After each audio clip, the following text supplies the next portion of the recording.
feel I need to start this episode with a hallelujah.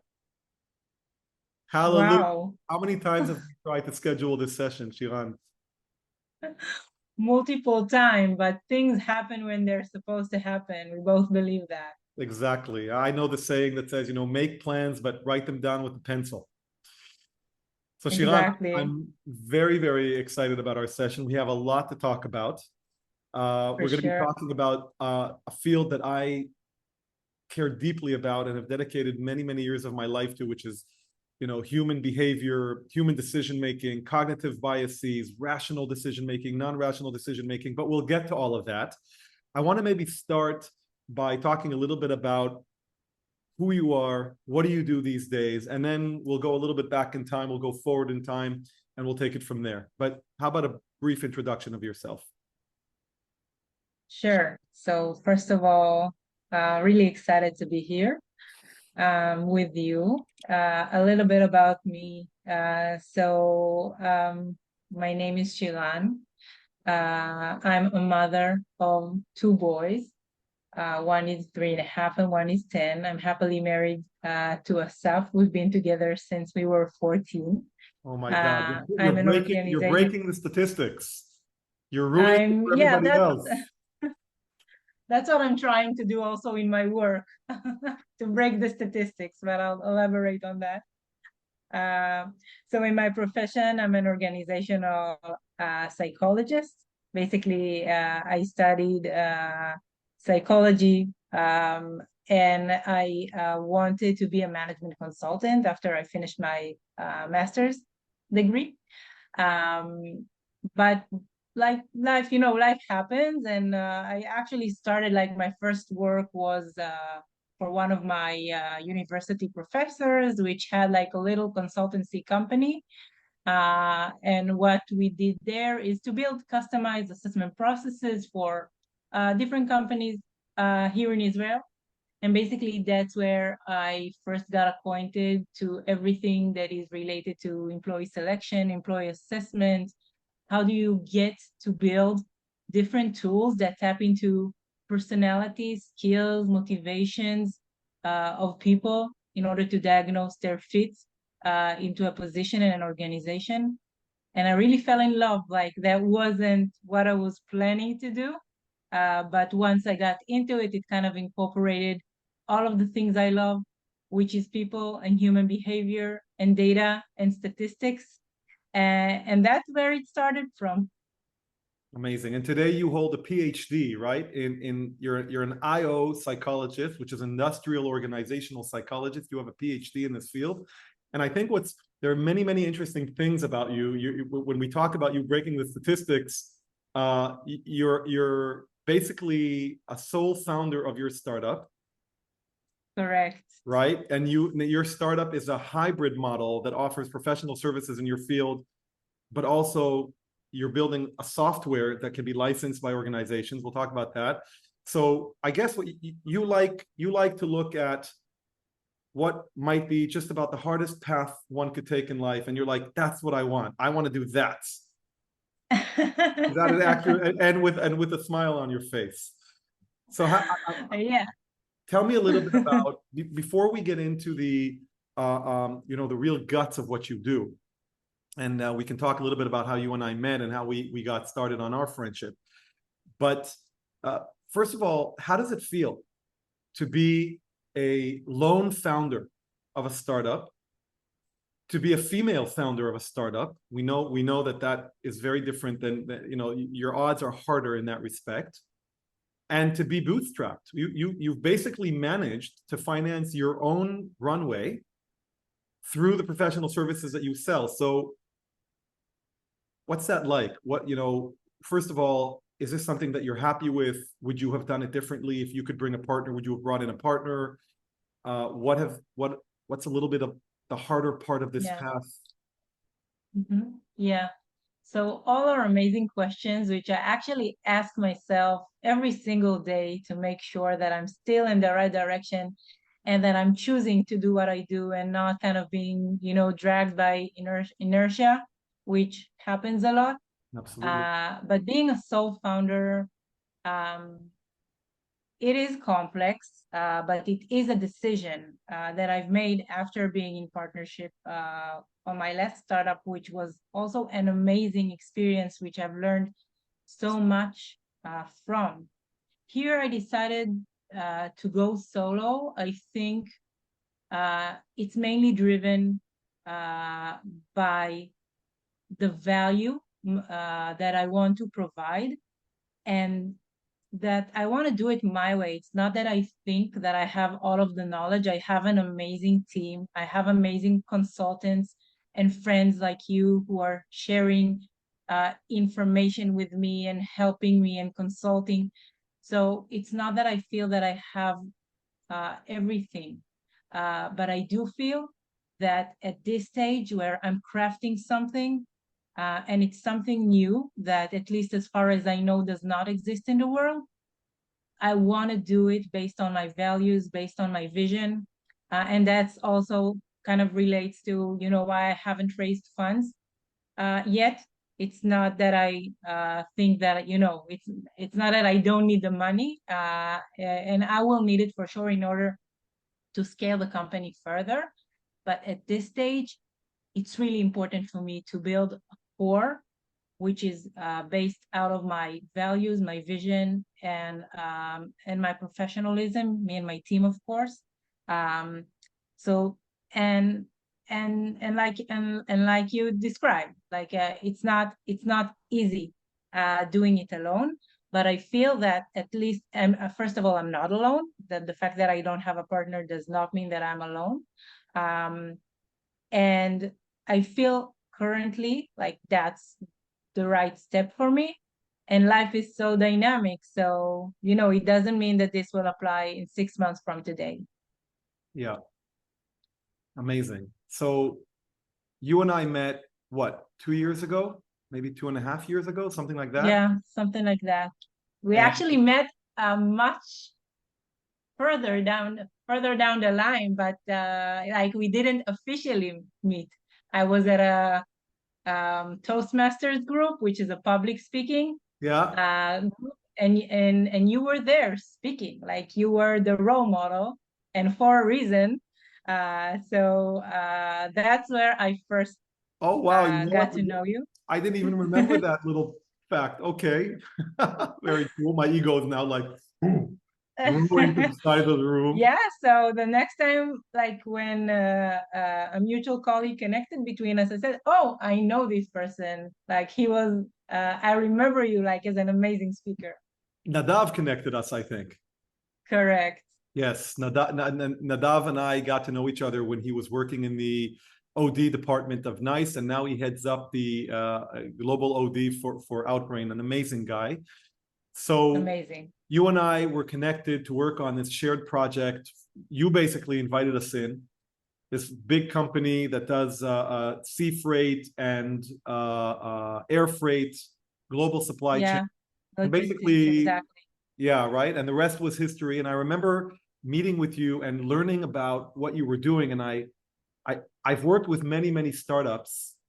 So I'm generally quick at picking up on the nuance or on the essence of the venture. But I remember that it took me a minute to really fully grasp the weight of what you were doing in terms of just how important that can be. And I think that was even before COVID, if I'm not mistaken. So thinking about what happened. So for everybody to understand, give us a little bit more about the essence of what you do. What is the problem that you solve? And how does solving this problem, I guess, on the one hand, help the employer, but I think we can also talk about how it helps the employment market. Mm-hmm. Yes, sure. So what we do is that we fight bias where it hurts companies and candidates the most, which is the interview process. There is a statistics talking about beating the statistics. So there is statistics that hiring processes failure rate is around 50%, and that's like from the most senior to the most junior. And that's basically, if you flip a coin, that's your chances, right? And think about the billions and billions of dollars that companies are investing in these processes, in bringing in technologies, in training their interviewers and et cetera, and that's still, these are still the rates. Also, when you look at diversity initiatives, there was also a recent study that was published that has shown that despite the surge in DEI initiatives and strategies in companies, the actual state of diversity is not really getting better, like very minor differences. And why is it happening? So there are a lot of explanations, but the two key I'm going to cut you. I'm sorry for being Israeli and rude, but I want to stop for a minute before we go into why it's happening, because I don't want to skip over some of the key terms that you use, right? So you talked about biases, right? These are a bias. What? A bias is a mental or a cognitive predisposition or a tendency to deviate from rational thinking, correct? Correct. Yes, and it's usually will be in a specific direction, meaning each of us can have their own biases, but when you have a bias, it's consistent in a specific direction. So for an example, if you have a tendency to appreciate emotional intelligence, okay, and this is something that creates a halo effect for you in an interview. So when you're interviewing a candidate, they could lack attention to details. They wouldn't be such great communicators, but they have great emotional intelligence. So you will pass them anyway, because it kind of paints your entire impression. So for you, it could be emotional intelligence. For another person, it could be effective communication. But the pattern will be the same. Like you will tend to favor or disfavor a candidate based on that bias. It's almost like me going to court and the outcome of the ruling being less about the evidence and more about the personality of the judge, right? Except in this case, the judge would be the interviewer. And so the interviewer is affecting the outcome of the interview more than it should in terms of compatibility of a candidate with a company's strategy, operational structure, culture, and so on. You also mentioned DEI. That stands for diversity, inclusion, and equity. Can you just briefly, for those of us who are less familiar with this term, give us a little bit of background and color about what this is? Of course. So basically, for years now, companies have been trying to diversify their workforce. So that means bringing in more representation for unrepresented groups. The ambition is to have representation within your company with the same rates that that group has in the population. So, for example, in Israel, we know that the Arab population is 20% of our population. But when you look at organizations, in most organizations, there is not a representation of 20% or male versus female, like it's 50-50 in the population. When you look at tech companies, you can see that the representation is not 50-50, it's more leaning towards male, and the situation gets worse as you go up the rank, correct? So that's about diversity. Equity is more around providing the suitable opportunities for different groups in the population. That means that if we're talking about hiring processes, for example, so just doing the same standardized process for all of your candidates, that's not equity, that's equality, standardizing your process. But making cultural adaptations for people that have some kind of a language barrier or a physical barrier or any adaptation for different population, that's already the equity part. That's adjusting your processes to provide the opportunity for different people to manifest themselves. And the inclusion part actually comes after the hiring, because you might hire 50% male and 50% women, but when you look 3 months past the hire, 6 months past the hire, you can see that more women are leaving your organization. Why? Is there something about your organization that is less inclusive for women, that is less inclusive for African American, etc.? So basically, each of these components, diversity, equity, and inclusion, is a world of their own and requires a lot from an organization. I remember the first time I heard the sentence, diversity is a fact, inclusion is an act, right? So what's interesting is that I think, if I'm correct, and you can correct me if I'm wrong, there's an evolution here, right? So there was the progress came when people started talking about diversity. Then they realized that you also need to add inclusion. And I think lastly came the E. I'm not sure if I'm right, but then they said, well, it also has to be equitable, right? So I think a lot of people completely miss the nuance difference between diversity and, or sorry, equality and equity. You know, I'm equal. I've given everybody the same, number of stairs to climb up, except one person is twice the height of another. So, the shorter person is still looking at a wall. They can't see beyond the wall. So very, very interesting. Exactly. So first of all, that's very important. I think that's a foundation that is helpful, and it helps formalize a little bit of what I think people feel intuitively, which is they want equality and they want equity, but we don't always understand the differences. So great. So let's get back to the problem that I so rudely interrupted you with before, right? So you'll come to a company and say, look, you're flipping a coin.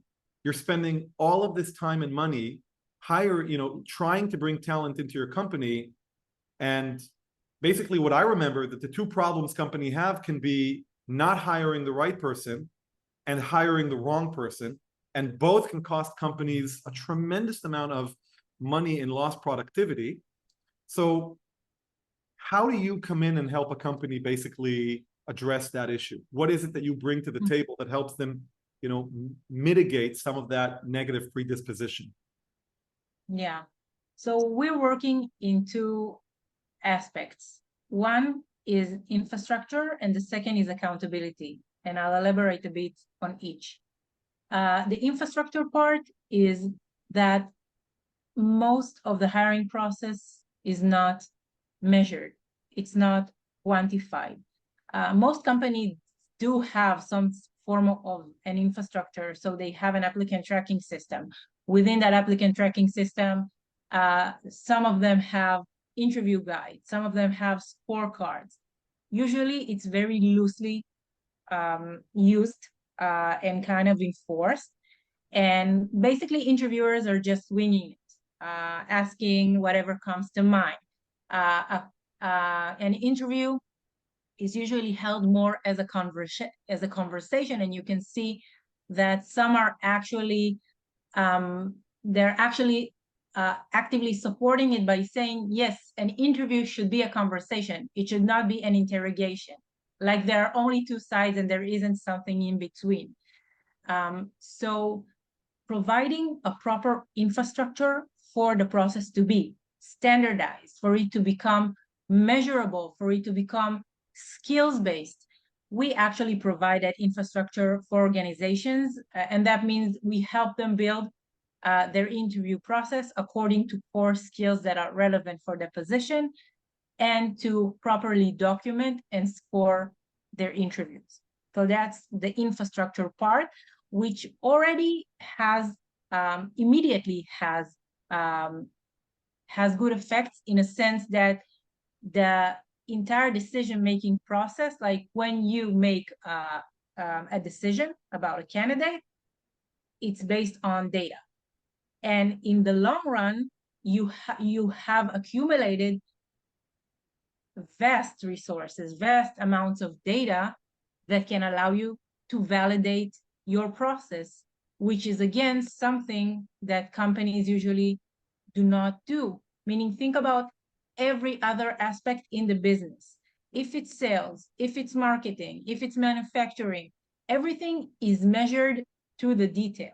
If someone doesn't perform by their numbers, usually they will get fired. And here, where are the numbers? Like a lot of it is still based on intuition. So we're creating a data-driven infrastructure to manage and to measure the hiring process in the short term and in the long term. So that's like the first component of what we do. The second is accountability. What do I mean by accountability? So it's not like companies are not working towards DEI today. They are. Companies are doing amazing, amazing things and investing so much resources in it. But a lot of time, they are not holding individuals and teams accountable, meaning there is a strategy, there are a lot of resources, there is communication, there are interventions, but what are the KPIs and how are those KPIs trickling down to an individual manager, to a specific team? Are they measured? Is this being measured continuously? Are we tracking improvements? So the other aspect of our platform is actually exactly that. We are actually tracking both the good practices and the biases of each interviewer and providing them with actionable feedback as they go and looking at improvements. So we're actually seeing how many diverse hires are they making. We're actually seeing what is the quality of hires that they're making. For each candidate that they decided to hire, how long did they stay in the organization? Are they a top performer or a mediocre performer or a low performer, et cetera, et cetera. So we're looking at different KPIs and we're measuring them both at the individual and team level. So that's the accountability part of it. And there's longevity here, meaning the more, basically, the more I work with you, the greater the amount of value I extract from working with you, because the more data I feed in through your system, through your process, the bigger the data set over time to start identifying insights that can reflect certain, patterns that should be held with regards to talent company fit. And I think that's brilliant. I asked you what your favorite quote was, and you told me, "In God we trust, but for everything else, we want data," which is really one of my favorite quotes.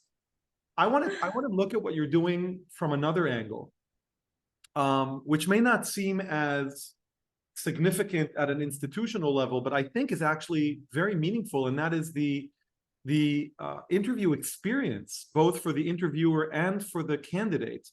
I remember dealing with interviews and doing some research about this in the past, and I remember coming across a concept that was called the interviewer dilemma, where they talked about the fact that the stress levels of people conducting interviews are very high. We tend to think about the candidate sitting there feeling that they're being judged, like, and that's an uncomfortable feeling, but many, many times the interviewers either don't feel they have the necessary skill set to conduct an interview, or don't feel that they know exactly what to do with the information that's coming at them, and then they're left with this gut feeling that they have to act upon, but they're not sure. And maybe they see a few candidates and maybe they're not sure how to conduct the interview. It seems to me that what you're doing is you're almost providing a coaching tool for the people who were not ever trained to be interviewers, right? Interviewers are just managers of people. You're giving them a very, very important hand-holding experience. Is that correct? Do you get feedback like that from people who use your system? Yes, for sure. I think you've kind of hit a very important point here, because like you're saying, hiring managers, I'm not talking about, recruiters. This is their job and it's important for them usually to get better at it. And they're having continuous training.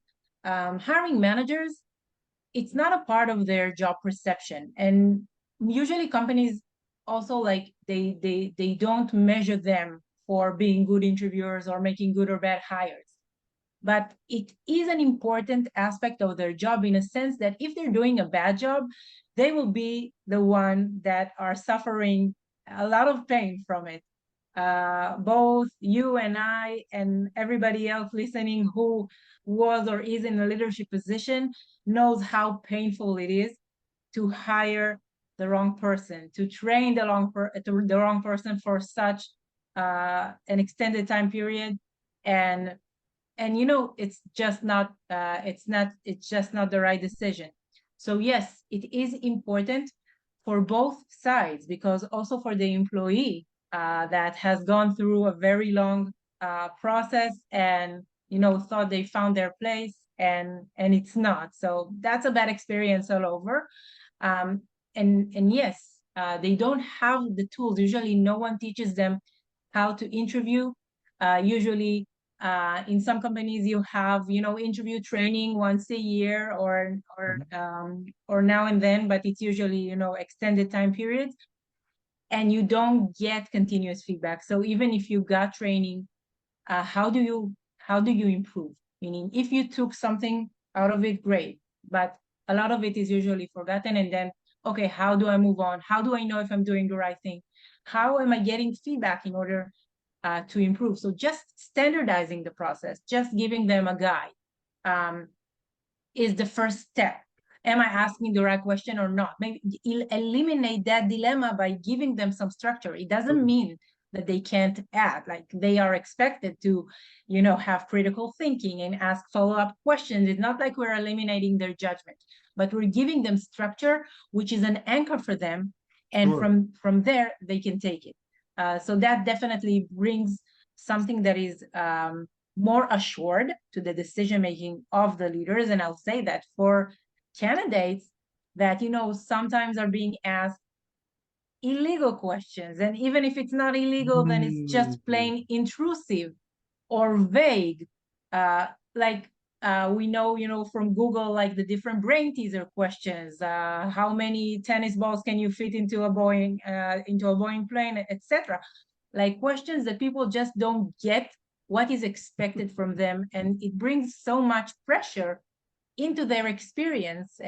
And candidate experience is one of the most important things for an employer and an employer brand today, when there is such visibility, in Glassdoor and Indeed and all of the other places where people are just sharing their story about the hiring process. It's super important for companies. Right. So you're touching on a critical point, I think, especially now in where we are in the employment trends that have emerged since the Great Resignation started, where candidate experience and employee experience have become so much under the spotlight that, like you said, Indeed, which is a massive online, right? It's an American online hiring platform, and Glassdoor is like the Yelp of workplaces, correct? And I can write down, and I can be an employee, and I can write down in Yelp, and I can do it anonymously, what my experience was in the company.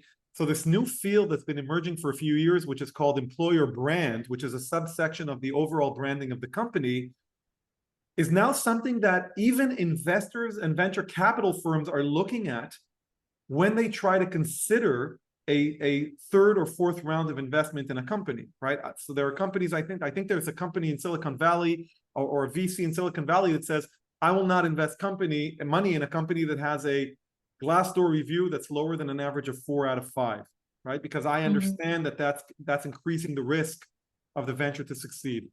So let's talk a little bit about trends and about how what you're talking about, let's put it this way.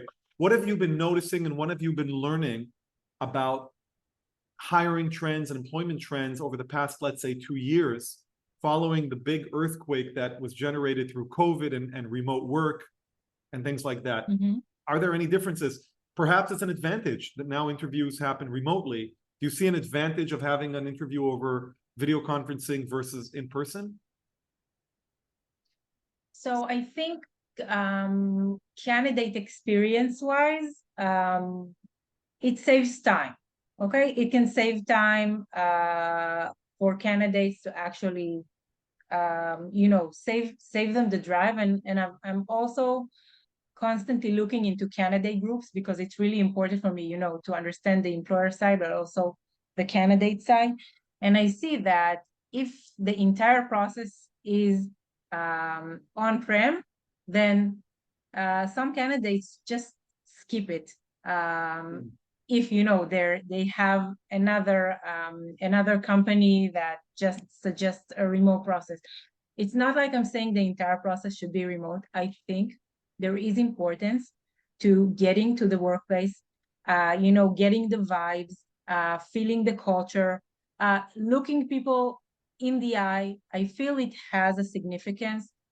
Also, it's very common and written a lot about the fact that, in Zoom, you only see half of Right, you me, don't. like only, right? Like body language, etc. I think you can still understand the body language, but there are some deficiencies to it, and there are also a lot of advantages to it. For sure, I can see that a lot of companies, a lot of our customers have switched to Zoom interviews and haven't fully gotten back. So some of it did go back on-prem, but they're still utilizing it much more, like the video interviews.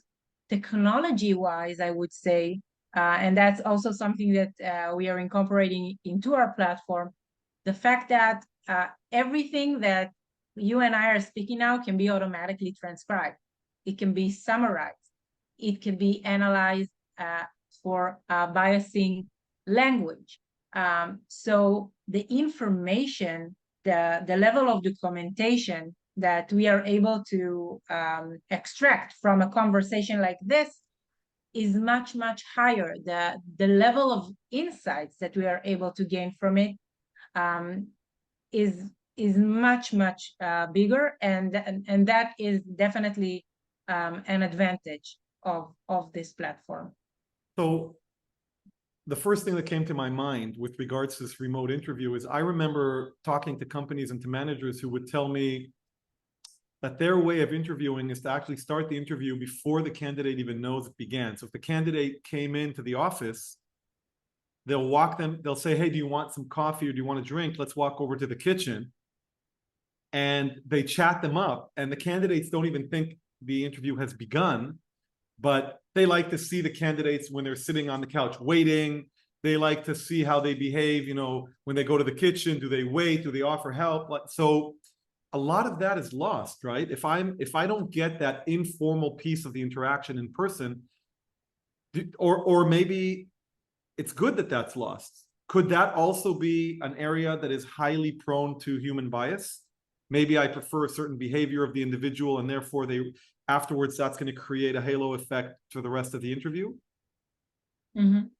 Yes, so I think actually looking at the candidate outside of the interview context is important, and it has its advantages. I would suggest that companies will do it independently, meaning the person who is interviewing will not be the person that will walk them around, just because, like you're saying, when we do small talk, which is not just, how was getting here? Did you find it easy? Like something that, is kind of concise and straightforward. If you're getting to places where you start talking about where you study and your hobbies and taking it to a broader extent, that will necessarily bias you. You will either find something around that person, like personally, that you like, that is reminds you of you, because we tend to like better people that are similar to us. There is actually a similarity bias, a similar to me bias, versus a person that, now you understand that there is some kind of a gap between you, and that can influence your entire interview. So I think those informal interactions are important. I would just advise to look at it as a different tool, which is conducted by a different evaluator. It could also be, some kind of a team conversation just with colleagues, where the candidate can actually ask questions about the work and how do they feel at work, and it's more informal.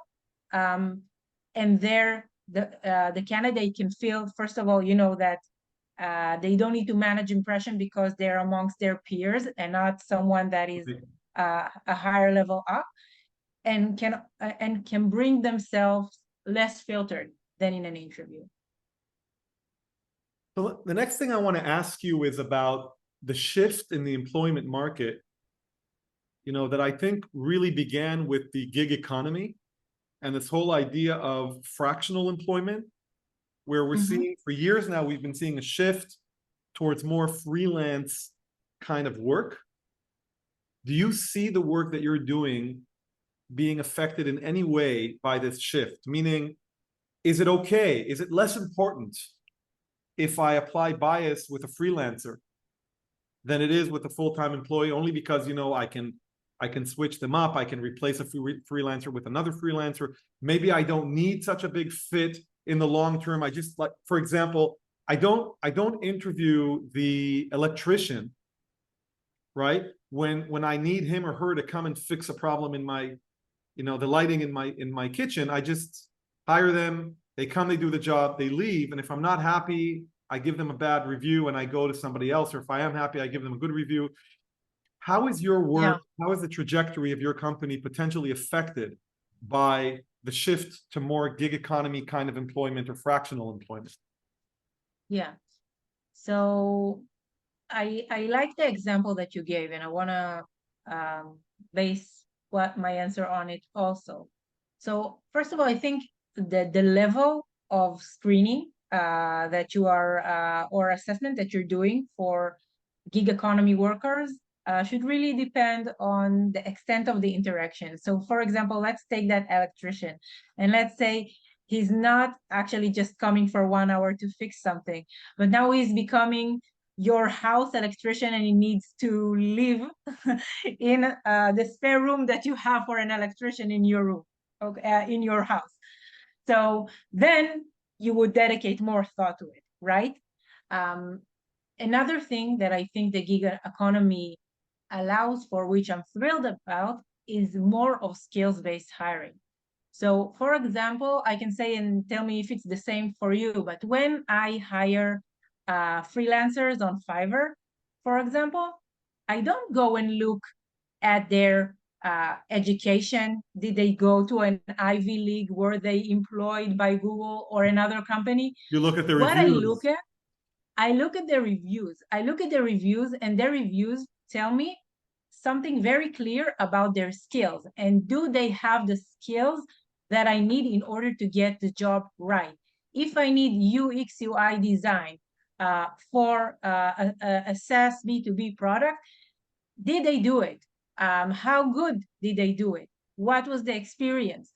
And then it's actually becoming much more skills-based hiring, which is the thing that we and many other companies are now promoting, because it's much more accurate to hire that way, and it's also much more fair and opens up your hiring funnel It's so to more interesting. diverse candidates. Yeah, what's really interesting now, you just made the penny drop for me, which is people who use platforms like Fiverr or stuff like that, when they're prompted to give feedback, they're not just giving freestyle feedback, right? They're filling in a survey. So again, there is that structured approach that could potentially help mitigate some of the bias of the consumer, because otherwise, consumers also might have a certain bias, especially when you're doing, if I hire somebody from East Europe, right? Part of my lack of satisfaction with their work may have nothing to do with their ability. It might have to do with a cultural misfit, right? So if I can look at the ranking that they got from people all over the world, if I can see the work that they've done, if I'm going through a specific funnel of actions that has been designed by the platform provider, in a way, you are providing that same function only for full-time employees, or let's say more than just gig economy employees. I guess what I'm curious about is, are you concerned at all about the fact that companies are going to move away from full-time and therefore maybe rely on the other solutions versus what you have to offer? No, not at all, because I think decision making around people will always be there, and there will always be biases to fix.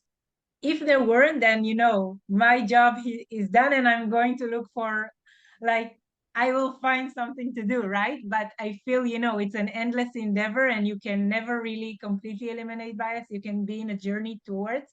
So I'm not concerned, vice versa. I think the fact that it opens up so much space for qualified people from different cultures and provide us the ability to also provide income to people that are less fortunate than us, I think it's amazing. And the fact that it's based on skills, so there is so much flexibility with it that allows so much both for companies and individuals, that what you and I can do to support it, I think a lot will remain also in the long run. And another thought that I have while you were speaking and kind of mentioning, the structured feedback Yes. on Fiverr. I think if we actually take it to the workplace, that's exactly where you and I connect. What do I mean? So let's say we hired a person based on a skills-based assessment. So we asked interview questions that are related to specific skills. We provided the scores. Now this person starts working. They have worked in your company for 6 months, okay?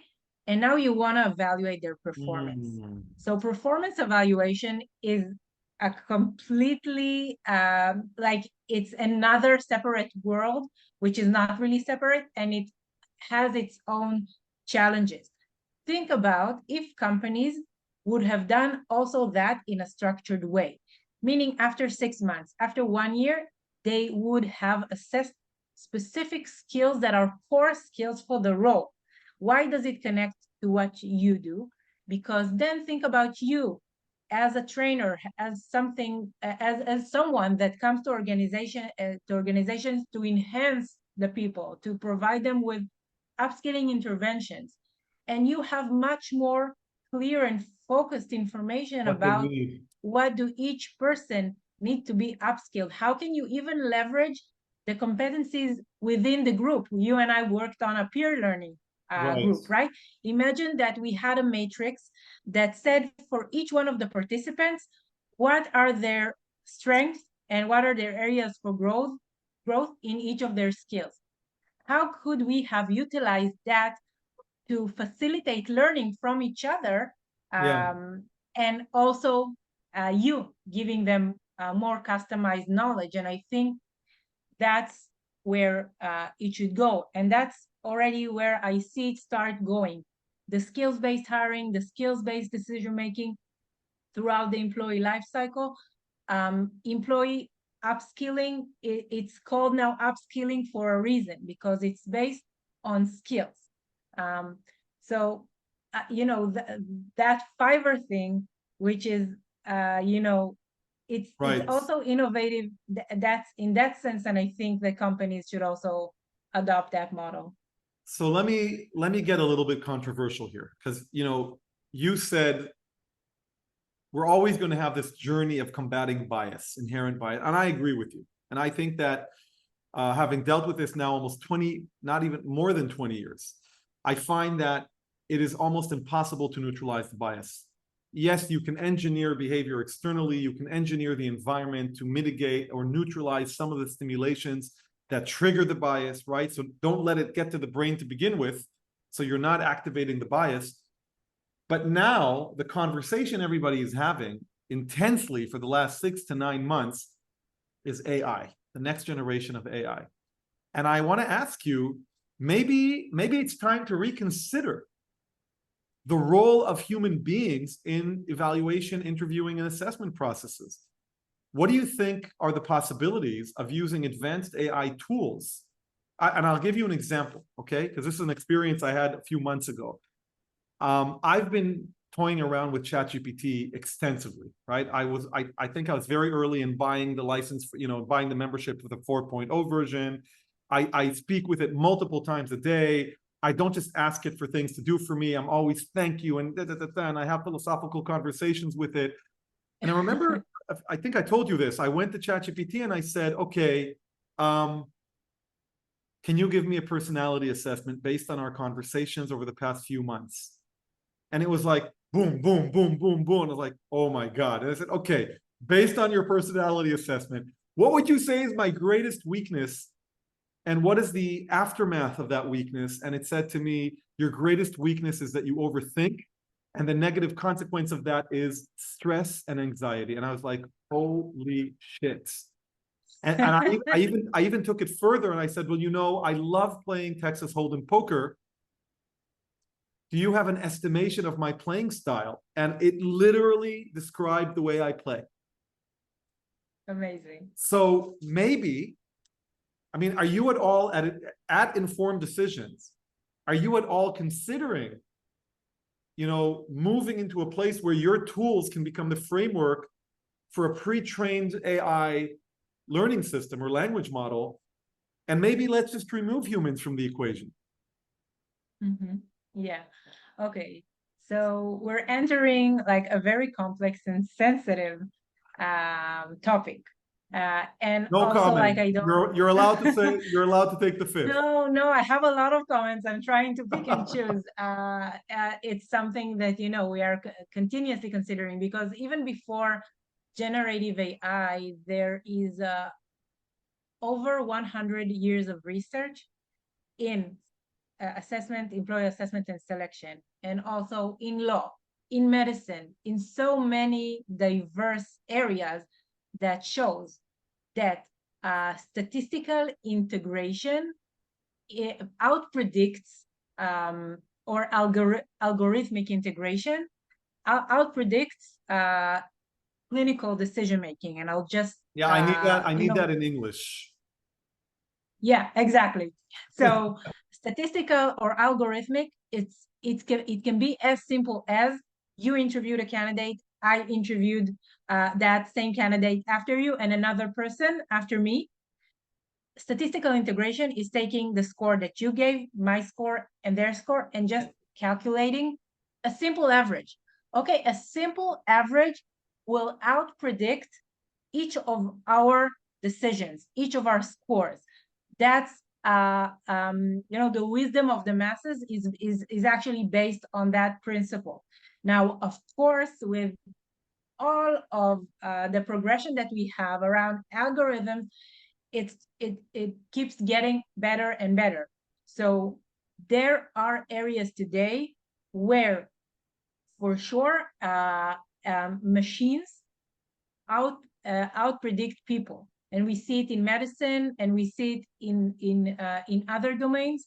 When it comes to hiring, I will say that it is probably it is the same, meaning we are seeing that automated decision making outpredicts the human decision making. But when AI comes into it, what we need to not be naive about and constantly remember that those machines, this AI, is being trained on historical data.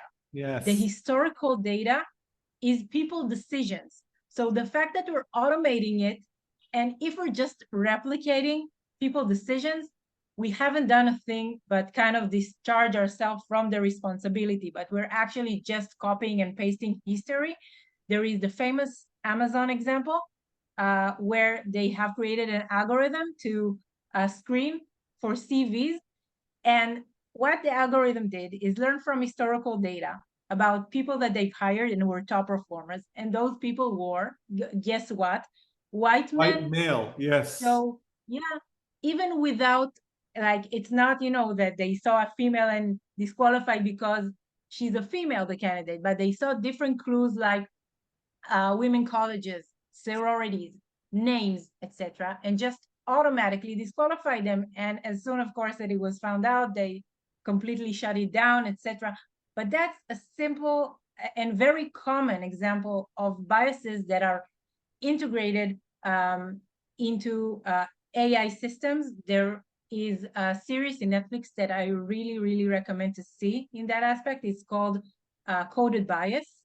And it's about an MIT researcher in their media lab that in one of her study projects, and she's Black, her name is Dr. Joy Buolamwini.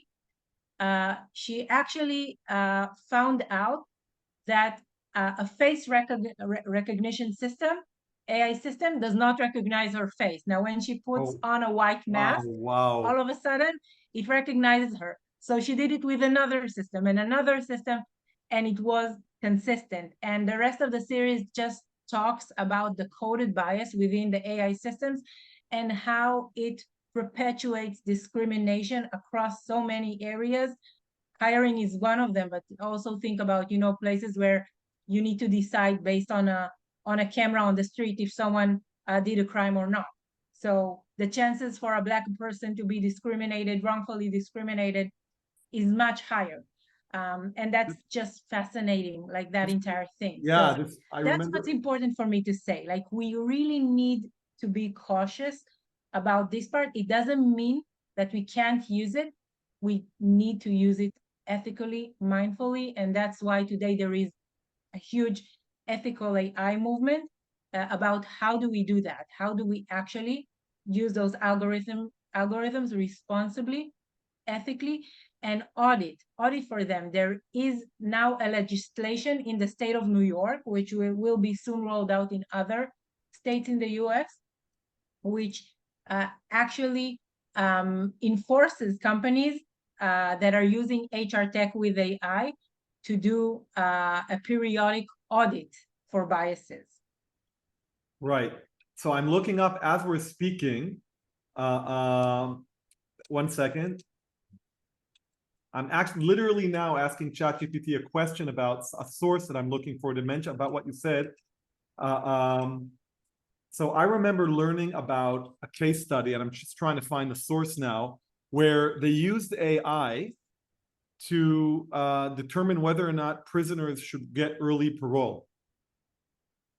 And exactly based on what you said, basically Black prisoners never ever got paroled because I think what it's saying here is the controversy arose in 2016 where ProPublica, an independent nonprofit newsroom that produces investigative journalism, published a report suggesting that Compass was biased against Black individuals. Compass is COMPAS, all capital. And it was called machine bias, which is very, very interesting, right? We're talking all along, we've been talking about human bias, but basically there's built-in machine bias. Do you believe that if we could provide an AI algorithm with the right data set, let's say we were able to remove or compensate for the historical bias, do you believe that then we might be able to remove people from the equation? Or are you a firm believer of the human in the loop paradigm that says we should always somehow integrate human judgment with machine judgment? Mm-hmm. I think there is a psychological aspect to it, and being a psychologist, I can't ignore it. Like now, my two parts of being like a science person and a psychologist, like they're fighting against each other. I can't ignore the fact that people want and need to have autonomy in their decision making. I imagine myself, and let's put both of ourselves like in the You situation where mean, we wait a need minute, to you mean hire. maybe the illusion of autonomy? Because I don't, we could argue, Yeah, do we even have autonomy to begin with? correct, right. Like that's definitely a philosophic discussion, but the feeling of autonomy, right? Think about you bringing in someone into your organization, or me, when everyone is so important to the success of the company, and you just um, let a machine, like you don't even meet the person. Okay, you just give the person to do online assessments, interviews. You don't meet the person. um, Now it might be, that it will be the most accurate decision. It will be the most, you will also bring in more diverse candidates that way. But will you be able to actually trust? Because the relationship building starts in the hiring process. Both ways it works. Also for the candidate, just being evaluated by machines and not actually getting to know the people that you will work with. Right. Like, I wouldn't want to work in that organization, right? I wouldn't want to work in an organization that I meet the people only after, they filtered me through a thousand of machines. So we can't ignore the human experience. We can't ignore the human aspect, and we're not aiming for that. I think people should be involved. I think they should stay involved, but I think there are so many ways to enhance their decision making that are just not being utilized today. And technology here is not to replace people; it's to empower people, and that's the stance where we're operating from. I feel that we could go on for another 2 hours easily, as we do, For you and I sure. usually. But first of all, I want to thank you because I think that this was, at least for me, and I've had conversations with you and I know what you do, and I'm in touch with a lot of HR organizations and therefore some of the hiring challenges, but this was completely eye-opening for me. And I think that especially the last part where we talked about, I'm constantly dealing with the question of, will AI replace people? Should we trust in human nature and try to improve it, or should we just remove humans from the equation in certain areas? So for me, I think it was very, very interesting. As we bring this to a close, for those listening to us, and maybe especially those responsible for policy making and policy setting with regards to diversity, equity, and inclusion, and hiring and evaluating, what would you close with? What is like one or two things that that you want them to take away from our talk today as an actionable insight? What's a good thing for our listeners to do right after this episode, if they want to learn more about this, if they want to take the first step towards maybe making an improvement in their company? What are some recommendations that you can offer? Yeah. So I would say something that is a bit cliche, but I feel is always true, because different talent acquisition and HR professionals have different priorities, and that's okay. But if you are not able to measure what you manage, you will not make progress. So whatever it is, if it's diversity and inclusion, if it's accuracy of hire, if it's speed of hire, if it's a completely other thing, just think about what are your, first of all, like at the immediate term, what are the quick wins? What are the things that you can easily measure? And don't think about, implementing heavy technology, and like people are scared of it because they're saying, oh, if I'll now need to integrate more and more components into something that I have and is already complicated. Don't think about it that way. A lot of magnificent things can be done with a simple Excel spreadsheet. Okay, so just think about what are the quick wins, what are the things that you can actually measure, make people accountable for, and track progress with time. So that's my most important thing. Measure to make progress and hold people accountable. I think these are the two things that we're trying to promote with our platform, but also as a consultant throughout the years without having any technology. That's what I've worked with companies towards achieving. Amazing. And for those of you who want to learn more a little bit about this, so there's, of course, the famous Peter Drucker is considered the founding father of modern management theory. And one of his most famous quotes is, if you can't measure it, you can't manage it. There's also the famous book, Measure What Matters, about the OKR model. John Doerr, exactly, that originated, I think, in the 70s in Intel, and then became what is considered the core engine that drove Google, and was then also adopted by Microsoft. So leading companies in the world are using this. The concept of data-driven decision-making, DDDM, these are things definitely worth looking into. And I think I can say from my end that it can be a little bit intimidating to get started, and you might find some resistance in terms of change management, because people don't like to be as structured, and they feel that they're inundated with rituals that they have to go through. But it's definitely worth it. The impact is significant and not far into the future, meaning you don't have to wait 2 years before you start reaping the rewards. Shiran, thank you so much for taking the time. Thank you. To share it's always a pleasure with you. And yeah, I'm already looking forward to our next conversations. And anybody who wants to learn more about what Shiran is doing in informed decisions, we will make sure that all of the resources we spoke about in the episode today will be added to the episode as a link with contact information, or you can reach out to me, and I'll see you in our next episode. Shiran, thank you very much. Thank you.